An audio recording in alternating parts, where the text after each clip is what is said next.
नमस्कार, भारतीच्या स्वयंपाकघरात तुमचं स्वागत आहे। आज बनवणार आहे मी काजू कतली। तुम्ही बघू शकता काजू किती कमाल दिसते आणि अप्रतिम झाली आहे आणि मऊ लुसलुशीत सुद्धा झाली आहे। बघा किती मऊ लुसलुशीत झाली आहे। तर तुम्ही सुद्धा करून बघा। तर चला सुरुवात करूया। तर यासाठी मी तुकडा काजू घेतलेले आहेत। 2 वाटी मी तुकडे काजू घेतलेले आहेत। 1 वाटी साखर घेतलेली आहे, हाफ वाटी पाणी घेतलेलं आहे आणि हाफ टेबलस्पून वेलची पूड घेतलेली आहे।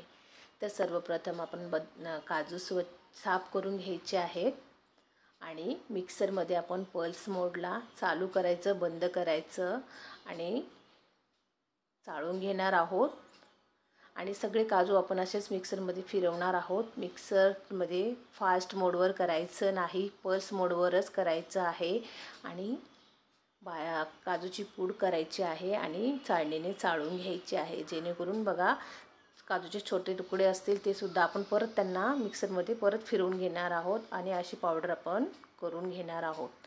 आता कढईमध्ये मी 1 वाटी साखर घेतलेली आहे, हाफ वाटी पाणी टाकलेलं आहे। आता साखर आपण मेल्ट करून घ्यायची आहे आणि त्याला चाळतच राहायचं आहे। आता साखरला उकळी आलेली आहे, तरी सुद्धा आपण 5 मिनिटं आता साखर आपण त्याचा पाक करून घेणार आहोत। साखरला मस्त बबल्स आलेले आहेत आणि साईडला सुद्धा तुम्ही बघू शकता बबल्स आलेले आहेत आणि बघा अशा प्रकारे असा पाक आपल्याला करून घ्यायचा आहे।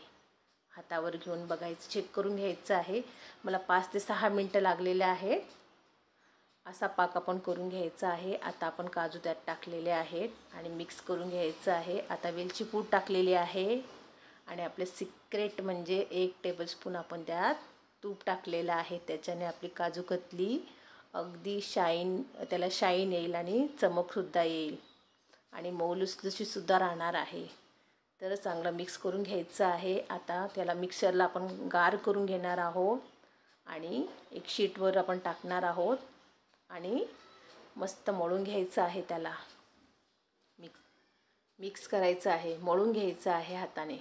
बघा अशा प्रकारे मळल्याने त्याचं स्वतःचं तेल सुटेल आणि काजू कतली आपली मऊसूत राहील।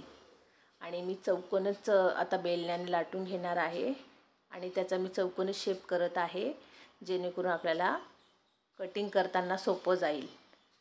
बघा अशा प्रकारे लाटून घ्यायचं आहे। आता मी त्याला कट करणार आहे। तुम्ही बघू शकता अशा प्रकारे स्क्वेअरमध्ये कट करून घ्यायचे आहे आणि डायमंड शेपमध्ये असते काजू कतली, मग त्या कारणाने आपण कट करून घेणार आहोत। थोडं थंड होऊ द्यायचं आहे, मग कटिंग करायची आहे। हवं तर तुम्ही 5 मिनिटं फ्रीजमध्ये सुद्धा ही ठेवू शकता। आता मी थंड झाल्यावरच कटिंग करत आहे। तुम्ही बघू शकता अप्रतिम झालेले आहे आणि तुम्ही सुद्धा अशा प्रकारे करून बघा आणि मऊ लुसलुशीत सुद्धा बघा, तुम्हाला दाखवते मी टेक्स्चर त्याचं। बघा किती मऊ लुसलुशीत झाली आहे आपली काजू कतली, अगदी मार्केटमध्ये मिळते तशी आपली काजू कतली झालेली आहे।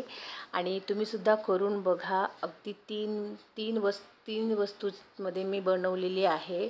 तुम्हाला जर पाकचं टेन्शन असेल तर पाक थोडा 5 मिनिटं होऊ द्यायचा आणि पाक थोडा थंड होऊ द्यायचा आणि हाताने चेक करायचा। तर त्याचा असा तार तुटला की पाक आपला झालेला आहे समजायचं। तर अशा प्रकारे तुम्ही सुद्धा करून बघा। लाईक आणि सबस्क्राईब करायला विसरू नका। थँक्यू।